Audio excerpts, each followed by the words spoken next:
Bonjour à toutes et à tous. C'est un plaisir de reprendre l'antenne après la table ronde animée par Jean-Christophe Tortora.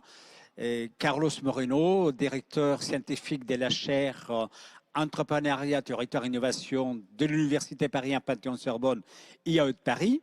Je suis ravi d'animer cette table ronde intitulée Nos métropoles ici et ailleurs. J'ai le plaisir d'accueillir deux personnalités directement sur les plateaux à Bordeaux Métropole où nous sommes. À ma gauche, Hélène Chartier. Bonjour. Bonjour Hélène.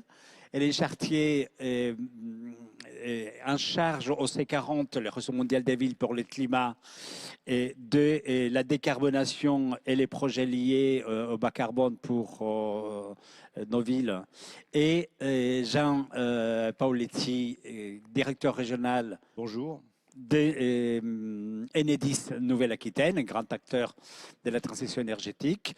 Et j'ai toujours le plaisir et l'honneur de recevoir, cette fois-ci à distance, donc dans deux coins du monde différents. D'une part, mon très cher ami Elkin Velasquez, qui se trouve, si je ne me trompe pas, actuellement au Mexique, où il doit y être actuellement 4 heures du matin. Bonjour Elkin. Tu m'entends? Bonjour Carlos, bonjour à tous. Il est en effet 4h50 du matin. Voilà, merci de nous avoir joints si tôt. Je sais qu'en plus, tu as un avion à prendre tout à l'heure pour aller à un autre endroit du Mexique. Et j'ai également, donc, dans les continents africains, dans un pays que j'aime énormément, le Nigeria, dans une ville également que j'aime beaucoup, Lagos. Et Freedom, est-ce que vous êtes là? Oh, bien sûr. Bonjour, Bien sûr, Freedom. bonjour à tous. Merci beaucoup, Freedom, d'être là. Quelle heure il est à Lagos actuellement? Ah, la même elle avec vous là-bas. Ok, parfait. Donc, effectivement, et tout va bien. Et nous allons donc démarrer d'abord avec Elkin Velasquez. Me tourner cette fois-ci de nouveau à l'étranger par Zoom, donc à Lagos chez notre ami Freedom qui va également nous partager. Et Freedom est une personnalité très très engagée et dans les combats pour des villes durables, pour un habitat qui soit également avec une écologie d'usage au quotidien. Et Lagos est une grande capitale, on appelle une ville-monde, donc dans un pays qui sera dans 30 ans la 4e ou 5e démographie mondiale. Donc Freedom, je suis très très heureux de vous accueillir et j'ai hâte donc que vous avez la parole pour nous partager comment on peut contribuer pour transformer quand on est en Afrique, donc un continent rempli d'espoir, mais également soumis à des contraintes extrêmement fortes, à des paradoxes également. Lagos est une capitale dans laquelle on trouve des contrastes énormes entre des quartiers très technologiques, très développés, également des quartiers dans des conditions beaucoup plus difficiles, la grande lacune qui borde. Donc, Freedom, alors, comment vous menez vous-même cet engagement à Lagos et pour l'Afrique? Merci encore pour cette invitation. Nous sommes toujours en marche vers une vie verte. Et aussi la France est désormais dans la peloton de tête pour l'Afrique que nous voulons. Oui. Donc, les métropoles voulons vivre l'une des plus métropoles possibles de demain. Se situe dans mon village natal, oui, l'ancien royaume de Boho, situé au sud-est du Nigeria. Oui, je vous ai entendu parler de Lagos. Oui, c'est ça, une grande ville. Mais de nos jours, beaucoup de personnes préfèrent vivre en ville plutôt qu'à la campagne parce qu'ils pensent que les grandes villes peuvent offrir de nombreux avantages et opportunités pour une vie meilleure. À mon avis, vivre dans une campagne possible et mieux pour plusieurs raisons. Comme ci de suite, premièrement, vivre à la campagne ou village vous aide à être plus proche de la nature, qui est évidemment très bon pour votre santé.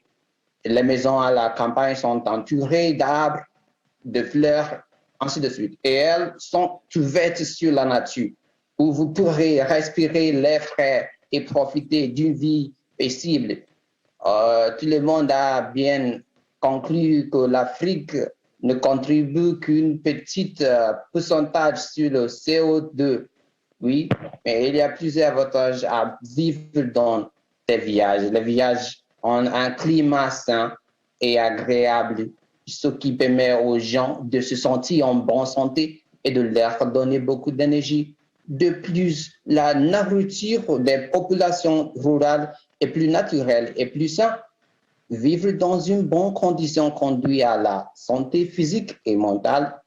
En revanche, en raison des diverses pollutions qui existent dans les villes, un grand nombre de citadins souffrent des problèmes de santé, tels que des maladies cardiaques ou des problèmes respiratoires. Donc, ce que nous faisons pour l'Afrique doit dans le même chemin avec les autres continents. Et puisque nous allons vers une monde vert pour tout le monde, soit en santé et en bonne santé. C'est quelque chose comme ce que nous faisons dans la Forum Zéro Carbone. Et avec cette intervention, nous voulons engager et discuter les choses comme ci, et oui, et nous voulons voir les chemins à suivre aussi. Et le calme et l'environnement m'attirent beaucoup. Le village est toujours décrit comme un paradis calme et paisible. Je vous invite donc à venir peut-être l'an prochain dans mon village natal. Avec plaisir, Freedom. L'ancien royaume de Boho, situé au sud-est de Nigeria, l'état d'Enugu proprement. Je suis désolé quand ma vidéo, c'était, je ne sais pas ce qui s'est arrivé au bagage, mais c'est bon. Merci pour cette invitation encore. Merci beaucoup, Freedom, pour ces paroles rafraîchissantes et également encourageantes. Et effectivement, je pense que ça serait une très bonne idée de pouvoir également être en Afrique, dans ces lieux villageois qui nous rappellent aussi que la ville se présente sous des formes différentes, de la mégalopole jusqu'à des petites villes, et qu'il faut retrouver cette humanité également avec une écologie, comme vous l'appelez, donc l'écologie d'usage, l'écologie du quotidien. Et il nous reste